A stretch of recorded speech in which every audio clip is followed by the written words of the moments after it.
yang itu paket sembako itu gimana? Apa pertanyaan? Paket pertanyaan. Pertanyaan aja. Alhamdulillah pada kesempatan sore yang berbahagia ini telah hadir di tengah-tengah kita semuanya, guru kita Ustaz Dr. Syafir Firda Tanaman yang akan menyampaikan kajian dengan tema bagaikan memulai kembali benang yang sudah diputar umat.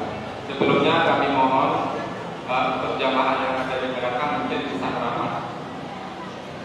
mungkin bisa rapat supaya bisa maksimal mendengarkan kajiannya, karena di luar juga cuaca hujan sehingga suara mungkin kurang bisa optimal.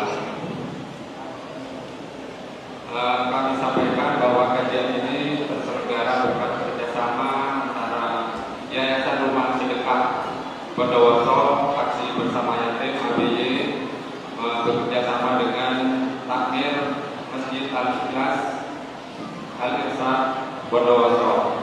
Kami sampaikan juga untuk kajian nanti insya Allah sampai 5:30, kemudian kita lanjutkan dengan tanya jawab. Bagi akhwat, nanti untuk pertanyaan bisa melalui kertas dan mohon disampaikan kepada panitia akhwat yang ada di pintu keluar. Baik, para jamaah sekalian, untuk menyingkat waktu kami persilakan kepada Ustaz Syafir. Assalamualaikum warahmatullahi wabarakatuh. Waalaikumsalam warahmatullahi wabarakatuh. Assalamualaikum warahmatullahi wabarakatuh. Alhamdulillah alladzi hadana lihadza wa ma kunna linahtadiya laula an hadana Allah. Wassalatu wassalamu ala khairil bariyah سيدنا ومولانا وحبيبنا وشفيعنا محمد وعلى آله وأصحابه أجمعين أما بعد. Jamaah rahimakumullah, Anda melihat kondisi masjid kita saat ini seperti orang yang sedang punya masalah. Ada yang senden di sana, ada yang di belakang, yang di sono. Rasul sallallahu alaihi wasallam, beliau pernah menyampaikan kepada para sahabatnya tentang kondisi yang mirip dengan kita sekarang. Biasanya para sahabat Nabi radhiyallahu taala anhum, kalau mereka singgah di satu tempat, kalau pengajian jelasnya mereka menyatu. Ini kalau singgah, kadangkala pasukan Nabi alaihissalatu wassalam jumlahnya 1000 umpamanya, atau kadangkala 300 seperti ketika perang Badar ya. Mereka kalau capek singgah di satu tempat, apa yang terjadi? Semua nyari tempat senyaman. Yang ini ke pojokan, yang ada pohon di sana, istirahat di bawah pohon. Pokoknya mereka cari kesenangan mereka. Akhirnya Nabi SAW mengatakan kepada para sahabatnya, Inna tafarruqakum fi hadhihi syi'ab wa hadhil awdiyah la huwa min amali syaitan. Kata Nabi SAW, sesungguhnya terpisahnya kalian, tercerai berainya kalian di lembah ya, kemudian di jalan-jalan, kemudian mungkin tadi ada yang singgah di bawah pohon, itu termasuk dari amalan syaitan, kata Nabi SAW. Ada tatkala antum melihat satu jauh dari diri antum, seakan-akan dia nggak mau sama antum, dia mau senengnya sendiri, dia cari yang nyaman buat diri dia. Sejak Nabi SAW menyampaikan itu, kalau para sahabat singgah di satu tempat, indhamma ba'duhum ila ba'd, Ngumpul mereka semua. Hatta law wudi'a ala ru'usihim thawb lakafar. Kalau dikasih kain di belakang mereka cukup buat mereka itu. Maka ana tidak akan mulai kajian ini sampai antum menyatu sama saudara antum dan bisa salaman bi tetanggana. Assalamualaikum. Bemari jemaah. Kecuali yang tua-tua yang punggungnya harus bersandar, tak apa-apa bersandar. Tapi yang dengode ini, lo kosong jemaah. Di depan ini kosong gitu. Kecuali di belakang ada sesuatu yang lebih nyaman mungkin jemaah. Ya.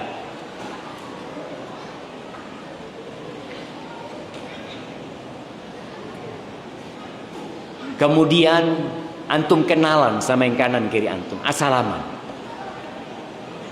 Berjabatan tangan itu menggugurkan dosa.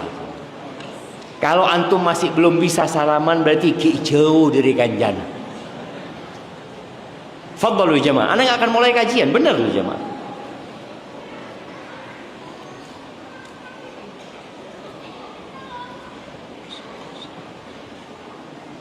Sudah kenalan antum.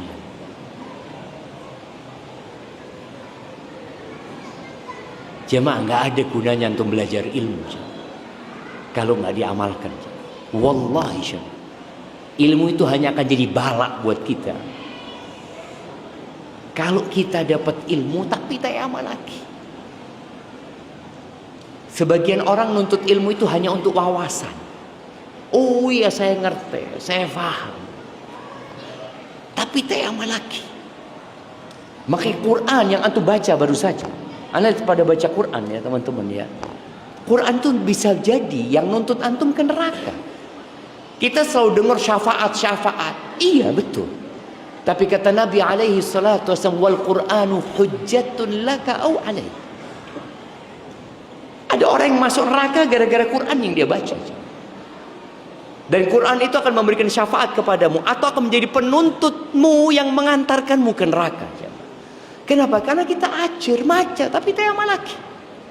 Cuma sekedar ya nyari barokan. Datang ke majelis nyari barokan. Betul, tapi perlu diamalkan. Semua hadis, semua ayat yang berkaitan dengan keutamaan ilmu yang katanya diangkat derajatnya, itu khusus untuk yang diamalkan. Jangan berpikir kita, alhamdulillah Ustaz kajian tiap maghrib. Kajian tiap maghrib sepekan 3 kali 10 tahun ya. Bayangin dia 10 tahun ngaji di Masjid Al-Ikhlas. Apakah dengan banyaknya ilmu kemudian akan diangkat derajatnya? La. Tapi dengan diamalkannya ilmu baru akan diangkat derajat seseorang. Ahibati fillah, Abdullah ibn Sarjis, salah satu sahabat Nabi alaihi salatu wassalam, dia meriwayatkan sebuah hadis tentang doa yang biasa dibaca oleh Rasulullah sallallahu alaihi wasallam ketika beliau safar. Kalau beliau melakukan perjalanan, beliau baca doa. Ada banyak doa-doa yang biasa dibaca oleh Rasulullah SAW. Di antaranya kata Abdullah bin Sarjis, kana Rasulullah sallallahu alaihi wasallam idza safara yata'awwadhu min wa'tha'is safari wa ka'abatil manzari min wa'tha'is safari wa ka'abatil munqalabi wal hawri ba'dal qawn wa da'watil madlum wa su'il manzar fil ahli wal mal. Beliau biasa kalau perjalanan itu meminta perlindungan kepada Allah. Doa kita itu gambaran kualitas iman kita.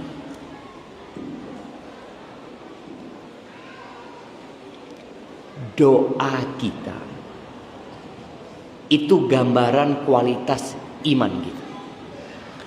Dan iman kita itu berlandaskan ilmu yang kita miliki. Allah Azza wa Jalla mengatakan innama yakhshallaha min ibadihi al-ulama. Yang takut kepada Allah dari hamba-hamba Allah yang banyak ini al-ulama, yang berilmu. Rasul sallallahu alaihi wasallam ketika berlindung dari sesuatu, beliau menunjukkan ada hal yang memang kita perlu doa minta sama Allah Azza wa Jalla. Beliau punya ilmu. Coba kita perhatikan. Beliau berlindung dari wa'tha as-safar, dari kesulitan perjalanan. Terus wa ka'abatil munqalab dalam hadis ini. Kesedihan ketika kembali. Ada orang yang berangkat kerja, merantau, pulang tahu-tahu anaknya sudah nggak benar. Ada.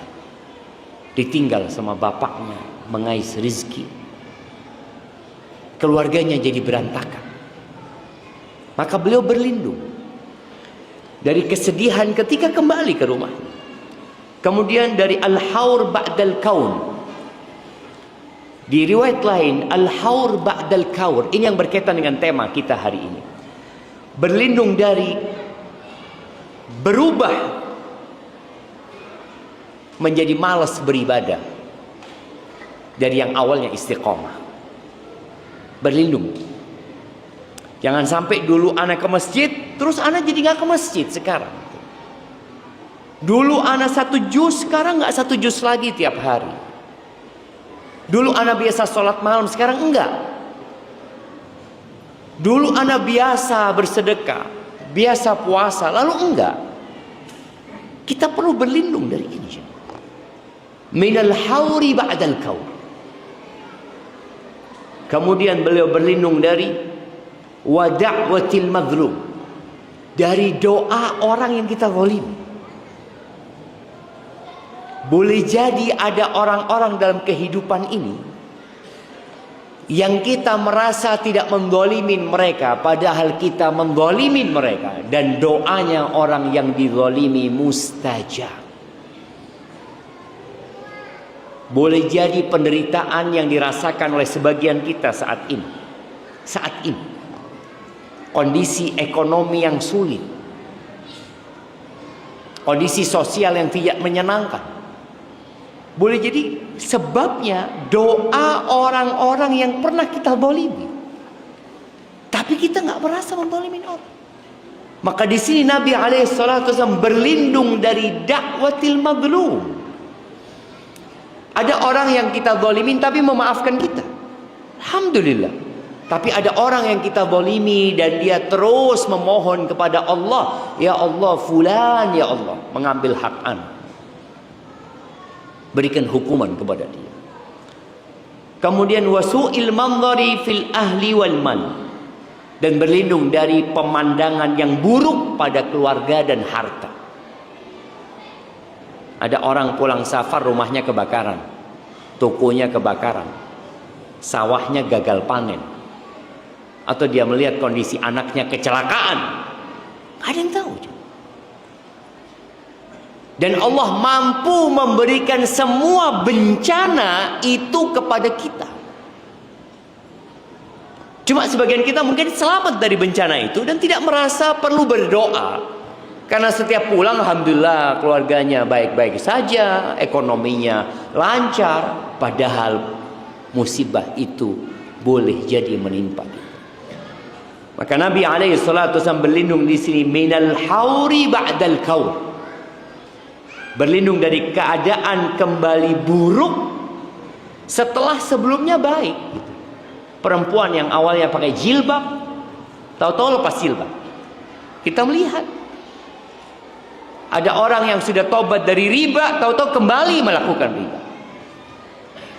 Ada orang yang sudah berhenti narkoba, tiba-tiba dia kembali mengkonsumsi sabu-sabu. Kadang-kala kita nggak doa, kita tidak meminta perlindungan kepada Allah. Kemudian ada satu ayat yang mungkin menjadi inisiatif tema kita hari ini. Di surat An-Nahl ayat 91-92. Allah Azza wa Jalla berfirman, wa aufu bi ahdillahi idza ahadtum. Kata Allah Azza wa Jalla, penuhilah dengan janji kepada Allah yang sudah kalian buat. Wala tanqudul aymana ba'da tawkidiha. Jangan kalian merusak atau mengcancel janji-janji setelah kalian tekankan, tegaskan janji itu. Wa qad ja'altumullaha 'alaikum kafila. Sedangkan kalian ketika membuat janji itu, kalian jadikan Allah sebagai penjamin untuk janji yang kalian buat. Sebagian kita mengatakan wallahi, demi Allah, Allah yang menjadi saksi, innallaha ya'lamu ma taf'alun. Allah mengetahui apa yang kalian lakukan. Lalu Allah katakan wala takunu. Kalian janganlah menjadi kallati, seperti seorang wanita naqadat ghazlaha min ba'di quwwatin ankatha. Seperti wanita yang dia memintal tenunan. Kita tahu ada orang yang membuat tenunan ya, buat sarung, buat apa. Setelah jadi, kemudian benangnya dia tarik. Satu persatu dia tarik. Yang awalnya sudah jadi kain, kembali menjadi benang. Jangan seperti itu. Ini yang terjadi dengan sebagian kita setelah Ramadan, atau di tengah Ramadan ini. Anda nggak tahu kenapa judul ini diangkat di pertengahan Ramadan. Hari ini tanggal 15 ya. Boleh jadi ada orang yang 7 malam pertama terawih, sekarang sudah nggak terawih. Ada orang yang 10 awal Ramadan, Masya Allah, tiap hari baca Quran 2 juz. Masuk 10 kedua berhenti baca Quran. Mungkin ada yang seperti itu. Dia hanya semangat ketika momentum awal Ramadan. Ada istilah anak muda sekarang apa? FOMO. FOMO. Apa artinya FOMO? Ya ikut-ikutan, rame ya. Kalau lagi ada yang viral, wah, Masya Allah. Sebentar.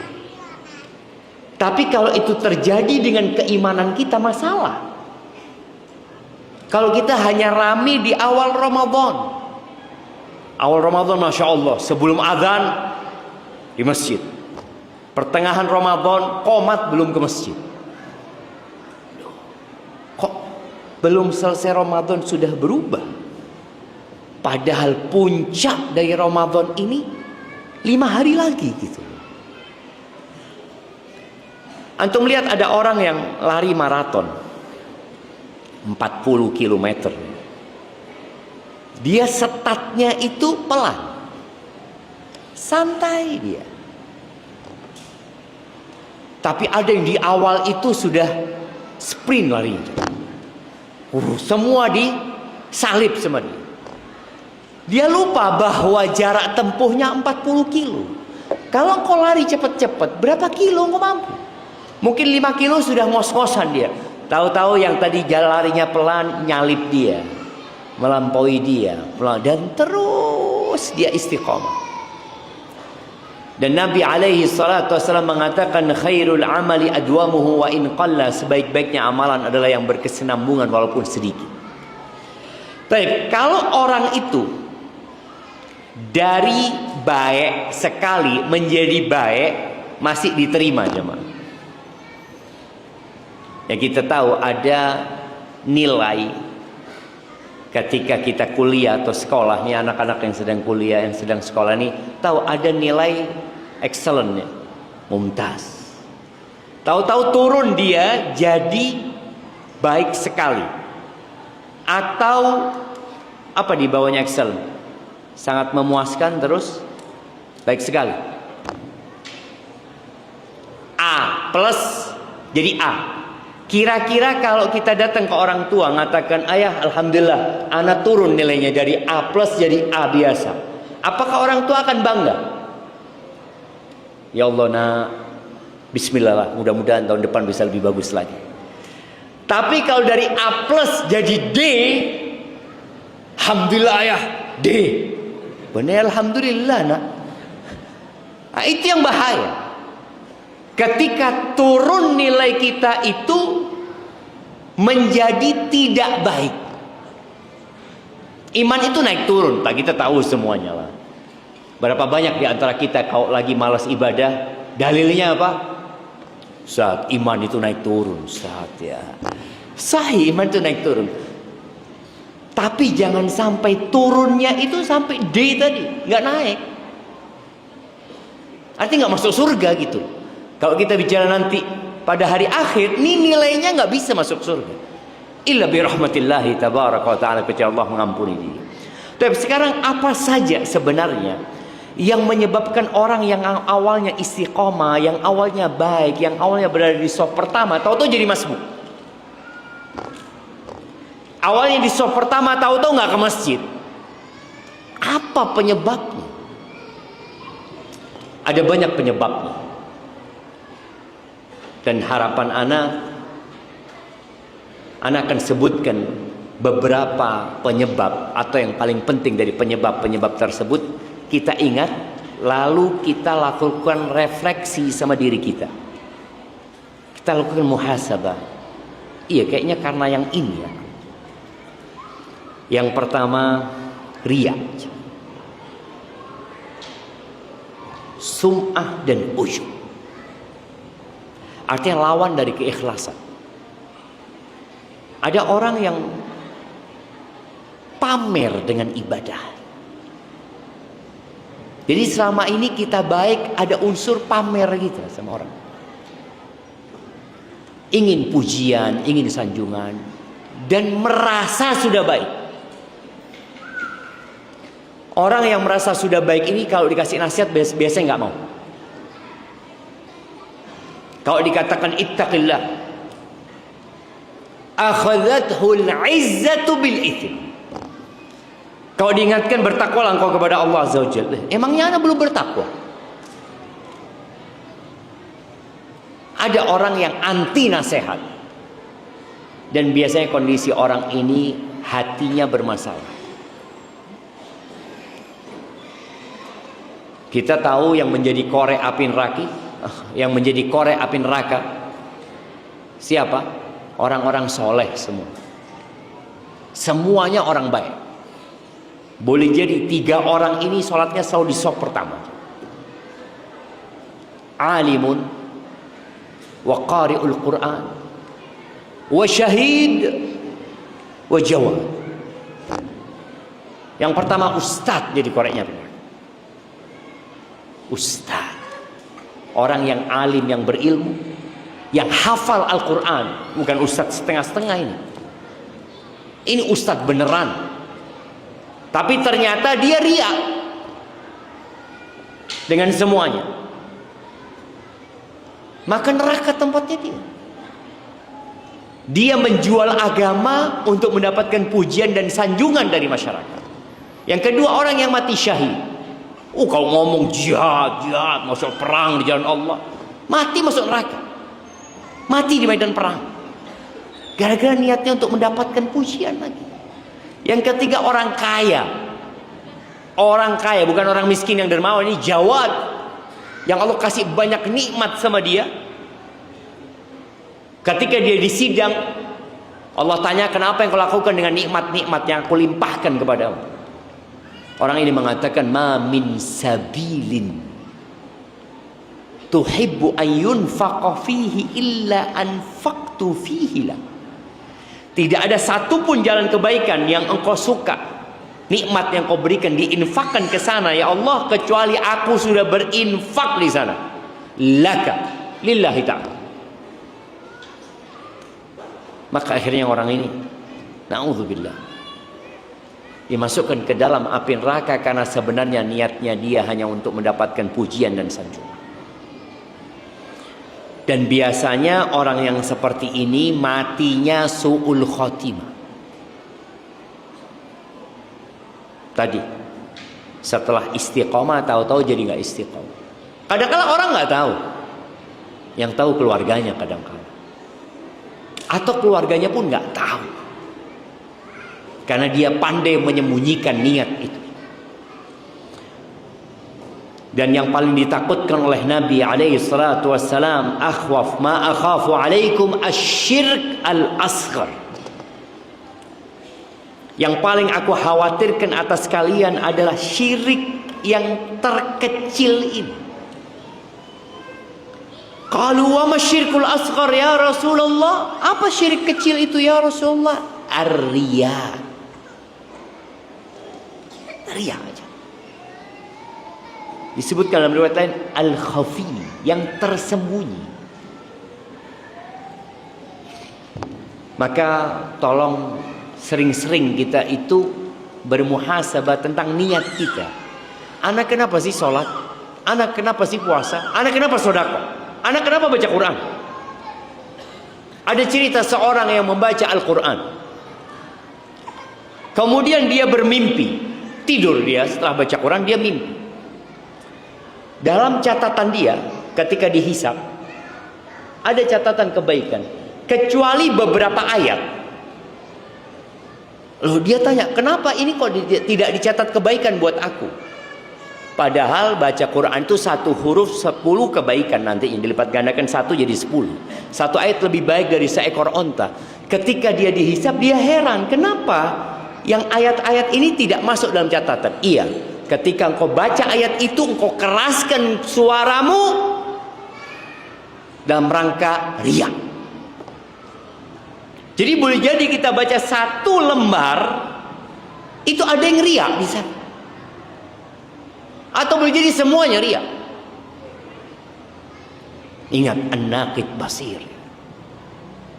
Allah itu akan melakukan penghisapan yang sangat detail sekali.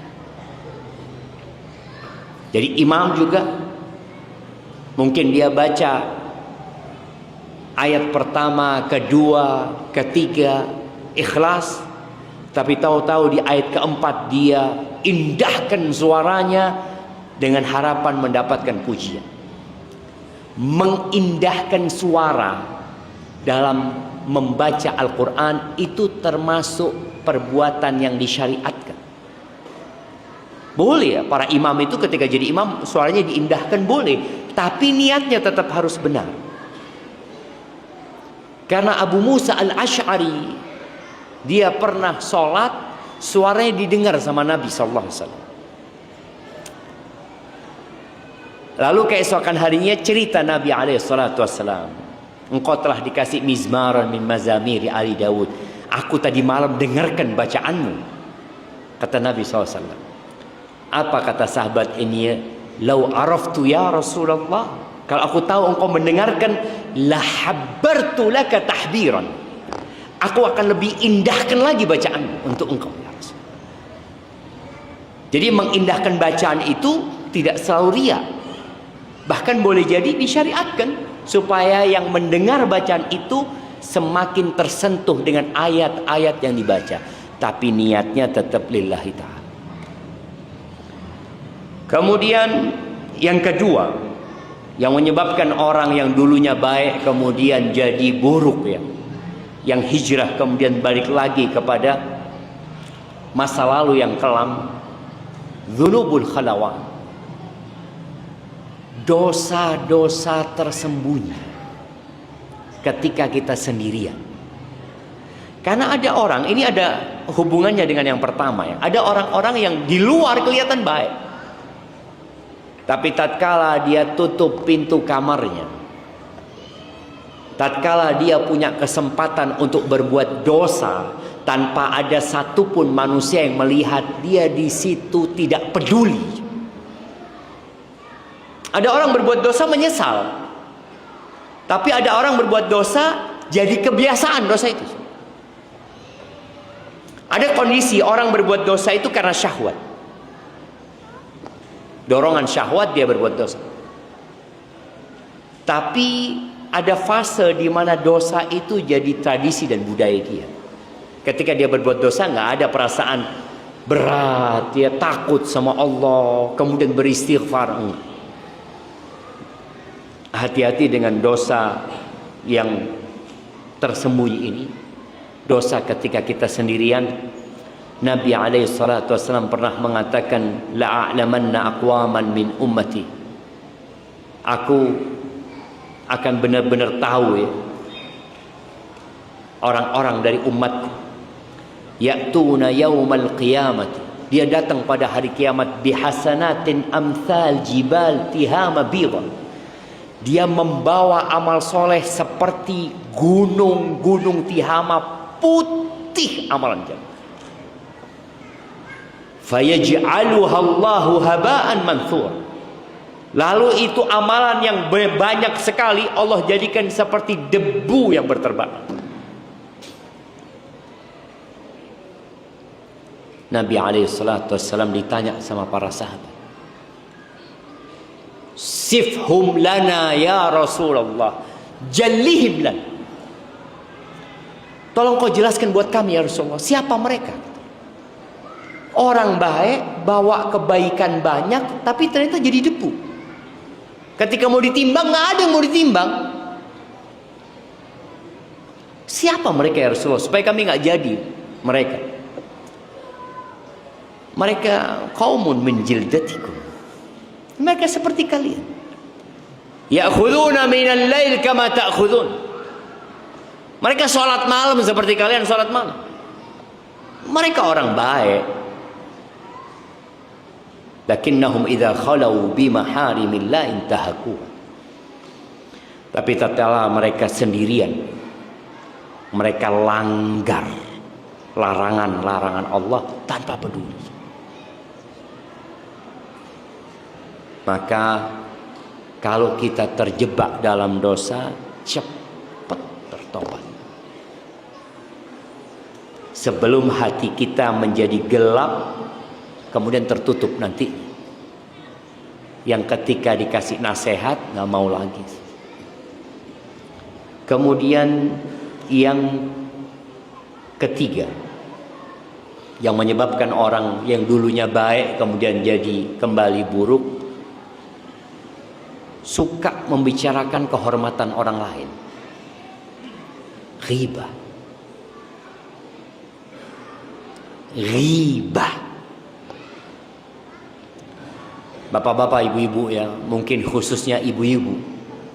Sebenarnya ghibah ini bukan doa khusus ibu-ibu, bapak-bapak pun juga melakukan ghibah. Jangan suka menceritakan kejelekan orang lain. Nabi alaihi salatu wassalam mengatakan, man satara musliman satarahullah. Barang siapa yang menutupi aib saudaranya, Allah akan menutupi aib dia. Wa man tatabba'a aurata akhihi tatabba'allahu aurata. Barang siapa yang mencari-cari, yang mengikuti kekurangan, aib, kesalahan saudaranya, kita ini banyak salahnya. Kalau mau dicari, banyak kesalahan kita. Jadi kalau antum mencari-cari kesalahan orang, lalu untuk bahan dibicarakan, maka kalau orang mencari-cari kesalahan orang lain, maka Allah akan cari kesalahan dia. Allah akan himpun semua kekurangan dia. Dan barang siapa yang sudah dicari dan diikuti kesalahannya oleh Allah Azza wa Jal, kita tahu Allah itu maha pengampun dan maha pengasih. Allah itu menutupi aib-aib hambanya. Betapa sering kita berbuat dosa, sampai hari ini gak ada orang lain yang tahu dengan dosa kita. Tapi kalau Allah sudah murka, nih orang gara-gara suka ngomongin kesalahan orang, mencari-cari kesalahan orang, maka kalau orang itu sudah dicari kesalahannya sama Allah, yafdahu wa in kana fi jawfi dari. Maka Allah akan lecehkan dia, Allah akan bongkar semua kesalahan dia, walaupun dia berada di tengah rumahnya. Hati-hati. Jangan suka ngomongin kesalahan orang. Allah mengatakan wala yaghtab ba'dukum ba'd. Jangan sebagian kalian menggibahin sebagian lain. Orang yang sibuk dengan kekurangan orang lain, akhirnya dia lupa dengan kekurangannya. Lalu kemudian kekurangan dia bertambah terus, akhirnya dia jadi orang nggak benar. Penyebabnya apa? Oh, ternyata suka gibahin orang, suka ngomongin orang. Maka tolong, kalau bicara kesalahan, semua punya kesalahan. Baik, kemudian ya kita tahu apa itu ghibah, menyebutkan tentang saudara kita apa yang dia tidak sukai. Jamaah rahimakumullah, yang keempat, mengejek orang yang kurang taat. Kita mengejek orang yang kurang taat. Ya mungkin orang ini nggak sholat. Kita punya sohib, kita punya tetangga. Mungkin dia masih melakukan riba. Mungkin adalah dosa-dosa yang dia lakukan. Mungkin sholatnya juga bolong-bolong. Tapi bukan berarti kita boleh mengejek dia. Dia belum dapat hidayah dan engkau dapat hidayah dari Allah Azza wa Jalla. Apa yang seharusnya kita lakukan ketika mendapati orang-orang seperti ini? Menasehati. Bukan mengejek dan meremehkan dia. Makanya kisah ketika ada orang yang berbuat dosa, dua dari kalangan Bani Israel ya. Sohib ini. Yang satu ini suka berbuat dosa. Dikasih nasihat ya, nanti dia mengulangin dosanya. Akhirnya yang taat ini marah, emosi. Dia mengatakan Allah tidak akan mengampuni dosa. Dia orang soleh.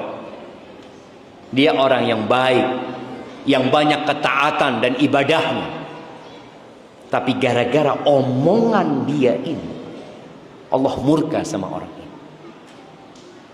Di hadis tersebutkan Allah berfirman, "Man dzalladzi yata'alla 'alayya an la'ghfira lahu." Siapa yang berani-beraninya sumpah dengan namaku kalau aku tidak akan mengampuni dosa dia? Qad ghafartu lahu wa ahbattu 'amala. Allah menyebutkan dalam hadis qudsi itu, aku sudah mengampuni dosa dia dan aku gugurkan amalanmu. Ingat, jangan sibuk menghakimi orang lain, mengejek, menghina orang lain. Allah Azza wa Jalla mengatakan, ya ayyuhalladzina amanu la yaskhar qaumun min qaum asa an yakunu khairam minhum wala nisa'un min nisa'in asa an yakunna khairan minhunna. Wahai orang-orang beriman, jangan sampai ya ada laki-laki, kelompok laki-laki yang mengejek kaum yang lainnya. Boleh jadi yang diejek itu lebih baik dari yang mengejek. Karena yang menjadi tolok ukur standar orang baik itu kalau mati. Oke, sekarang kita rajin ke masjid. Sampai kapan kita akan rajin ke masjid? Gak tahu kita. Maka jangan mengejek orang lain. Dan para wanita ini, subhanallah jemaah.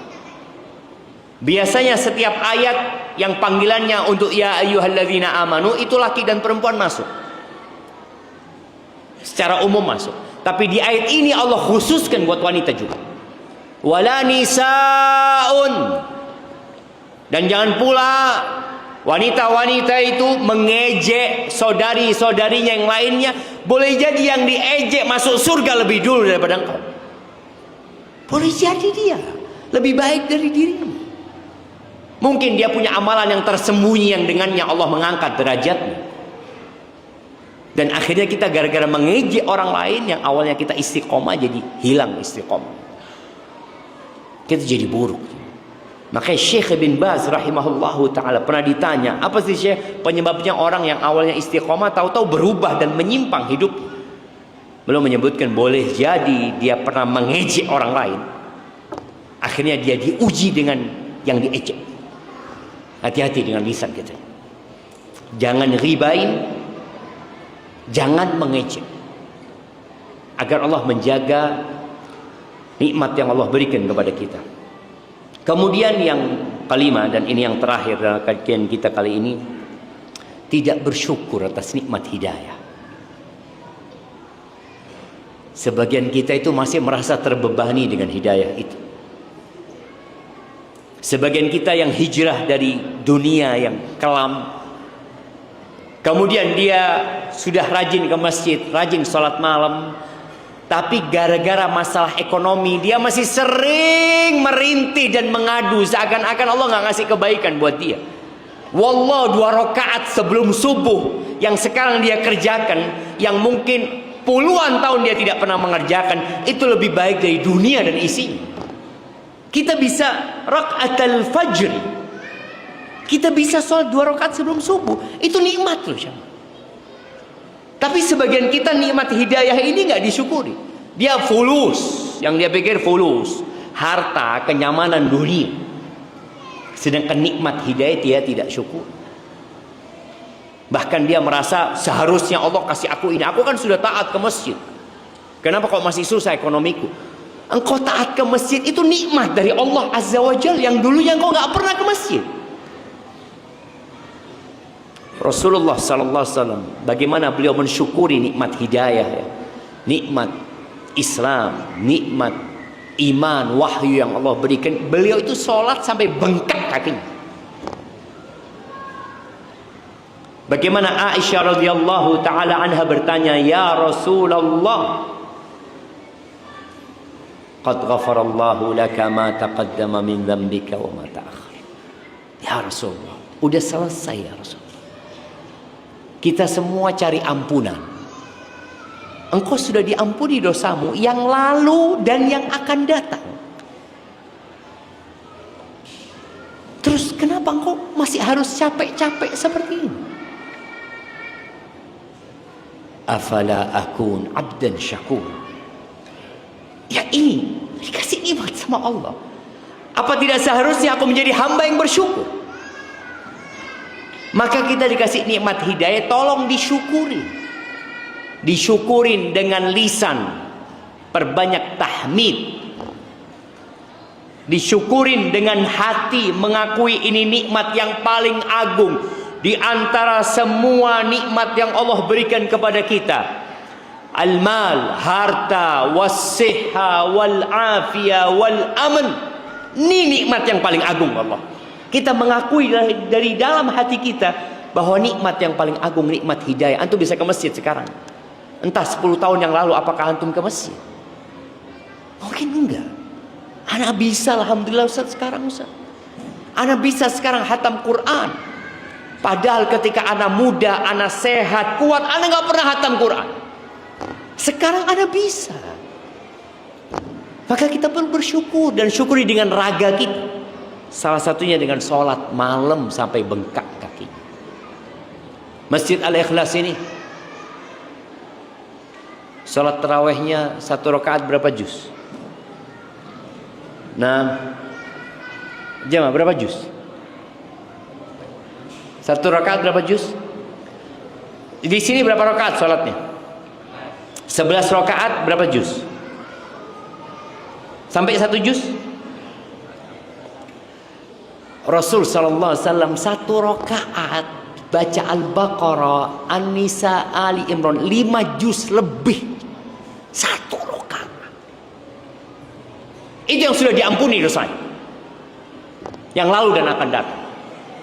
Maka itu sebagai bentuk syukur.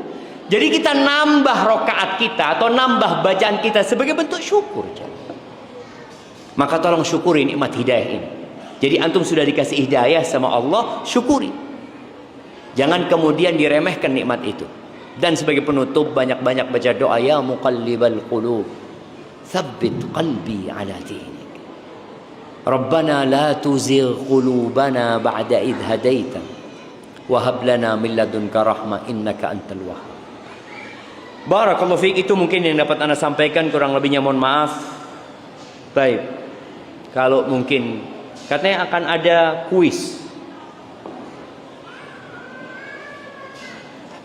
Dikirim dari Ahmad. Assalamualaikum warahmatullahi wabarakatuh. Afwan Ustaz, izin bertanya apa hukumnya ceramah sebelum sholat tarawih? Syukran, jazakallah khair. Ahibati fillah, ceramah itu kapan saja boleh. Sebelum sholat tarawih, ya, ba'da sholat tarawih, ba'dal maghrib, qoblal maghrib. Yang penting tidak mengganggu dan tidak dijadikan sunnah yang akhirnya dianggap orang ceramah harus di waktu itu. Apalagi kalau ceramahnya antara tarawih sama witir. Ini dipermasalahkan oleh para ulama. Karena orang mau witir nunggu ceramah. Nunggunya itu akhirnya membuat orang-orang gak bisa pulang. Padahal hadisnya, man shalla ma'al imami hatta yansarif kutiba lahu qiyamul lailah. Barang siapa yang sholat malam bersama imam sampai selesai, maka akan ditulis bagi dia pahala sholat semalam suntuk. Ini gara-gara ada ceramah sebelum witir, akhirnya dia nggak bisa pulang. Jadi kalau tadi kajian ba'dal isya sebelum tarawih ternyata mengganggu, umpamanya benar mengganggu, ya mungkin ditunda habis tarawih, habis witir gitu. Selesai, yang mau dengarkan, yang mau pulang, pulang. Kalau memang tadi dianggap mengganggu. Karena tujuannya ceramah ini adalah memberikan, ya kayak sekarang kita ceramah sebelum berbuka, ini mungkin waktu yang enak memang. Karena jamaah dengan dengarkan ceramah tahu-tahu azan. Tapi kalau habis isya, boleh kajian ba'dal isya, itu boleh sebenarnya. Tapi tadi jangan sampai mengganggu untuk tarawih. Di sini kajiannya kapan?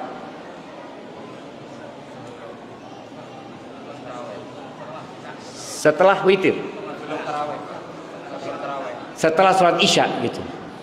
Itu tadi berapa jam kajiannya? 10 menit. Ya kalau 10 menit mungkin aman jamaah ya. 10 menit. Fadhol. Tapi tadi jangan memisahkan antara tarawih sama witir, jangan dipisahkan. Selesaikan baru ceramah. Jangan khawatir juga jamaah. Nanti kalau kajiannya ba'da tarawih Ustaz pada pulang semua Ustaz. Ini nggak apa-apa, yang mau dengarkan, yang mau pulang. Dan ada satu sunnah jamaah, mengakhirkan waktu isya. Yang umroh di bulan Ramadan, dia akan lihat bahwa saya di Arab Saudi itu jarak antara adzan maghrib dengan adzan isya dibikin fix 2 jam. Padahal sebenarnya waktu isyanya sudah masuk, tapi dibikin sholat isyanya lebih malam. Dan kalau itu disepakati nggak ada masalah. Sholat isyanya memang dikatakan kita umpamanya mau sholat isyanya jam 8 malam di Masjid Al-Ikhlas, ya nggak apa-apa. Loh gimana Ustaz yang mau sholat sebelum itu? Banyak masjid gitu. Jadi karena pilihan sebenarnya. Jadi kalau bicara tadi kajian ba'dal isya, kalau dianggap mengganggu ya mungkin dijadikan setelah tarawih, setelah witir ya, bukan setelah tarawih, sebelum witir ya. Assalamualaikum Ustaz. Izin bertanya, bagaimana cara untuk tidak riya? Nah, ini pertanyaan menarik sekali jamaah, karena al-ikhlas aziz ya. Ikhlas itu berat sekali jamaah. Sebagian salafus soleh itu 20 tahun berjuang untuk ikhlas. 20 tahun. Dan ada yang sampai mati terus berjuang melawan riya agar dia bisa ikhlas. Cara supaya kita ikhlas itu harus menyembelih ambisi kepada dunia. Karena rusaknya ikhlas itu karena ambisi dunia. Maka kerakusan kita kepada dunia kita hilangkan dengan cara kita meyakini bahwa dunia ini akan kita tinggalkan. pujian dari orang yang ada di dunia ini kepada kita nggak akan berguna buat kita kalau Allah tidak memuji kita. Setelah ambisi dunia disisihkan, baru kita menuju kepada keikhlasan. Bicara tadi riya, ingin dipuji, ingin disanjung, apa gunanya buat kita? Apa gunanya kalau satu Masjid Al-Ikhlas ini memuji kita ketika jadi imam, atau memuji ustadznya ketika ceramah? Oh, Masya Allah, ustadznya bagus. Dapat apa ustadznya? Dapat apa jemaah? Oleh apa? Pakun oleh kurma kebifuka. Tak ada. Tak ada. Tapi jiwa manusia suka dipuji. Oleh seneng. Tak ada manfaat. Udah capek, tak terima. Maka sebagian salaf mengatakan, idza lam tukhlis la tat'ab. Kalau kau nggak ikhlas, nggak usah capek-capek, tak terima. Jadi seperti itu. Kemudian berdoa mohon kepada Allah agar dibantu supaya kita bisa ikhlas. Barakallahu fikum. Tapi ana mau bertanya, berapa kali Nabi Muhammad alaihi salatu wasallam puasa di bulan Ramadan? Ada hadiahnya nih jemaah. Nah, fadhal. 9 kali. Bisa disebutkan? Nabi puasa pada tahun kedua Hijriah. Puasa terakhir beliau tahun 11 Hijriah. Coba dihitung. Jadi puasa terakhir beliau kapan?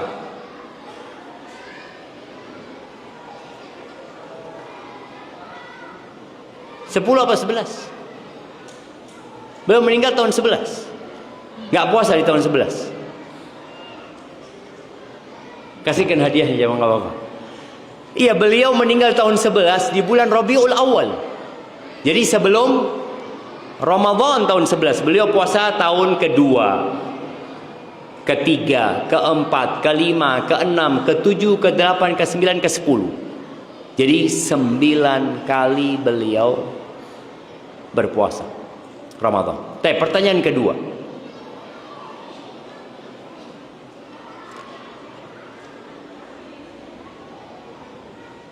ketika Nabi alaihi salatu wassalam di tahun ke-10 Hijriah puasa beliau, pertanyaannya berapa hari beliau iktikaf pada tahun itu?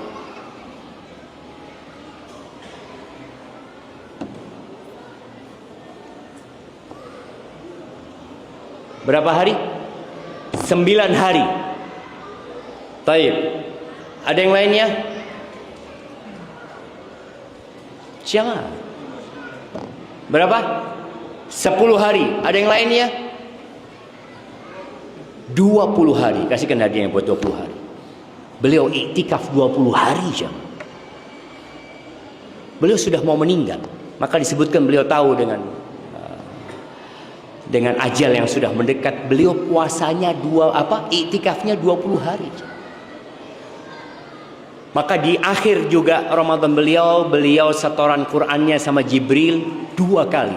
Biasanya Ramadan sebelumnya itu cuma sekali, tapi di Ramadan terakhir beliau 2 kali. Tapi mungkin itu yang bisa kita kaji jamaah, karena sudah dapat buka semuanya. Tapi habis berbuka langsung makan, atau makannya habis sholat di sini? Makannya habis sholat. Hadiahnya mana? Kan ada 7. Hadiahnya mana? Tidak dikasih? Disuruh menghubungi panitia aja. Waduh, gak seru jamaah. Iya jamaah. Iya, beri aki langsung hadiah. Apa lakukan panitia luar sana? Mak soro ke panitia jangan. Nah, yuk beri aki ada. Iya itu, kasihkan yang mana tadi? Maju ke depan yang dapat hadiah. Mana yang dapat hadiah jamaah? Oh, maju dikasih hadiah. Beri mie, beri beras. Mana yang dapat hadiah tadi? Maju. Baik. Sambil ini maju. 4 lewat berapa? Lewat 7. Azannya. Oh, masih kurang. Oh yang sini udah dikasih hadiahnya. Loh, mari beri aki jangan. Oh ini orangnya. Ada dari akhwat lagi. Jangan Ustaz. Bagaimana cari istiqomah di lingkungan yang Iya, ini pertanyaan bagaimana istiqomah di lingkungan yang tidak mendukung untuk taat. Kadang-kala kita beralasan tidak istiqomah karena lingkungan. Ya, memang lingkungan berpengaruh kepada istiqomah. Tapi kita lihat istrinya Nabi Nuh hidup bersama Nabi Nuh nggak beriman. Istrinya Nabi Lut hidup bersama Nabi Lut dan tidak beriman. Bahkan Allah mengatakan fakhanatahuma, berkhianat dua orang ini. Istrinya Fir'aun hidup di istana Fir'aun beriman. Jangan pernah menyalahkan tempat dan lingkungan. Ketika tidak mampu istiqomah di tempat itu, hijrah. Para sahabat hijrah ke Habasyah. Sebagaimana Nabi SAW hijrah ke kota Madinah. Hijrah. Kemudian kalau lingkungannya tidak mendukungmu, ciptakan lingkungan yang mendukung. Kita ini kadangkala menjadi konsumen, tidak menjadi produsen. Kalau lingkungannya tidak mendukung, anak akan ciptakan lingkungan yang mendukung.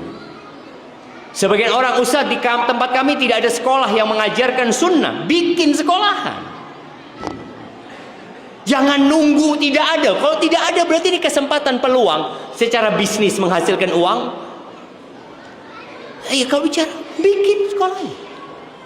Jadi nggak ada gimana ini dan itu, berjuang. Ihris ala ma yanfa'uk wasta'in billah. Maka ciptakan lingkungan yang baik, banyak berdoa, memohon kepada Allah, hindarin teman-teman yang membuat kita jadi berubah nanti. Baik, pertanyaan masih ada 3 menit ya. Ya, Anda ingin mengingatkan doa sebelum berbuka bagi orang yang berpuasa. Sebenarnya orang puasa itu punya doa sepanjang hari ya, bukan hanya waktu berbuka. Jadi jangan nunggu berbuka. Antum jam 9 pagi, jam 10 ba'da zuhur, sebelum asar, doa cuma minta sama Allah Subhanahu wa taala. Kemudian pertanyaan selanjutnya,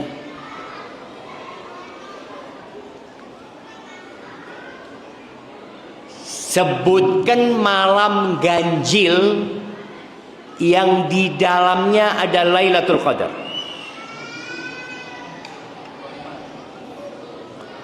Gimana? 25, 27. Oh, oke, 21. 21. 22 juga. Oke, 21, 23, 25, 27, 29. Mungkinkah Lailatul Qadar malam 22? Mungkin apa enggak? Jamaah. Jadi ngitung witirnya itu dari belakang. Para ulama menjelaskan ini supaya kita jangan sampai berburu Lailatul Qadar hanya di malam witir yang disebutkan. Enggak apa-apa, kasihkan hadiah yang buat beliau. Iya. Ngitung witirnya itu Nabi SAW mengatakan iltamisuha fi tasi'atin tabqa au sabi'atin tabqa au khamisatin tabqa. Carilah Lailatul Qadar itu di 9 malam yang tersisa. Berarti kan witir 9 malam yang tersisa. 7 malam yang tersisa witir. 5 malam yang tersisa. Berarti ngitungnya dari belakang. Kalau jumlah Ramadan itu 29 hari, benar yang disebutkan tadi. 21, 23, 25, 27, 29. Karena 9 malam yang tersisa ya malam 21. Tapi kalau jumlah Ramadannya 30 hari, maka 9 malam yang tersisa itu malam 22. 7 malam yang tersisa itu malam 24. 5 malam yang tersisa itu malam 26. Hitung 26, 27, 28, 29, 30. Barakallahu fiik. Itu yang dapat Anda sampaikan jamaah. Kayaknya waktunya berbuka. Subhanakallahumma wa bihamdika asyhadu an la ilaha illa anta astaghfiruka wa atubu ilaik. Assalamualaikum warahmatullahi wabarakatuh.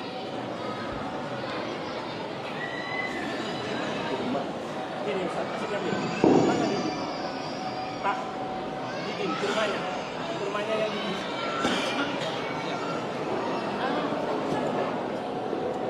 Panitia kurma nanti